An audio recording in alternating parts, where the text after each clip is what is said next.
Puis donc on est dans le quartier de Kamagasaki, qui est un quartier que tout le monde connaît au Japon, tout le monde a entendu ce nom, mais la plupart des Japonais n'aimeraient pas y vivre et n'aimeraient pas y venir. Et on trouve beaucoup de choses dans ce quartier, c'est un peu à la fois un ghetto et un peu les bas-fonds de Osaka.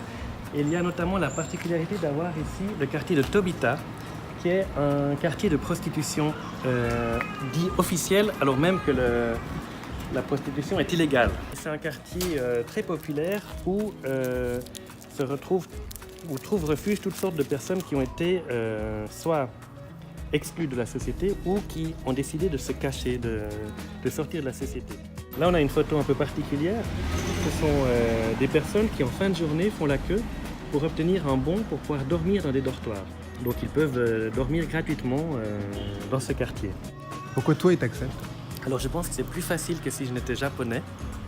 Parce que d'une part, je suis un peu étranger, donc je suis, comme eux, des étrangers à la société. Et je n'ai pas tout de suite débarqué avec mon appareil de photo. T'as mis du temps. Je leur parle. Et on va donc essayer d'aller rencontrer ces personnes dans ce quartier dont on n'a pas vraiment le droit, effectivement, d'être sur place. C'est un rappeur célèbre et il y a sa photo là. Et c'est un rappeur qui porte le nom de ce quartier.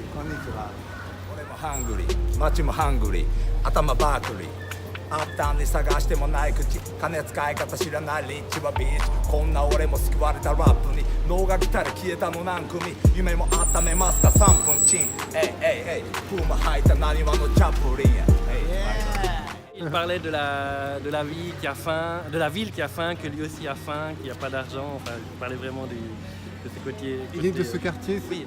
Son nom de rap, c'est le nom du quartier. Il y a marqué Makenai. Je ne perds pas, on ne perd pas. Donc c'est pour donner confiance aux gens dans ce quartier que même dans des situations où on n'a plus d'argent, on n'a plus de métier, plus de famille, il faut s'accrocher, la vie c'est un peu la fierté, vie continue. C'est la fierté du quartier qu'on vient de rencontrer là. Oui, bien sûr.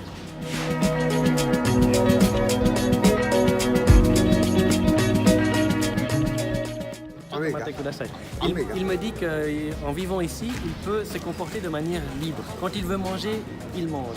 Quand il veut travailler, il peut trouver du travail. Mais s'il ne veut pas travailler, il ne travaille pas, il peut rester assis ici. S'il était employé d'une compagnie normale, il devrait aller au travail tous les jours.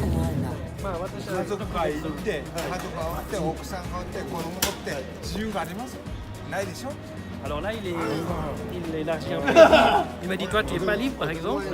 Et il me dit, par exemple, si tu as une femme, si tu as des enfants, une famille, tu n'es pas libre. Donc en fait, ici, il est seul, mais libre. C'est pour ça qu'on a souvent que des hommes dans ce quartier aussi. Et tout un monde voyage à Osaka. On a quitté le quartier de Kanagasaki, qui est le quartier des marginaux. Le Yann, ici présent, nous a montré, nous a détaillé, toi qui explores tous les jours. Il nous reste à te remercier et puis avec ce symbole extraordinaire derrière nous qui est le Nouveau Monde, c'est ça? Oui, Shinsekai, le Nouveau Monde en japonais. Merci et puis on se revoit donc en Suisse, au Japon, avec plaisir, ou ailleurs. Merci Yann. Merci beaucoup. Une personne nous a accueillis très chaleureusement, avait envie d'établir le contact. Une autre personne a tout de suite réagi quand elle a vu la caméra.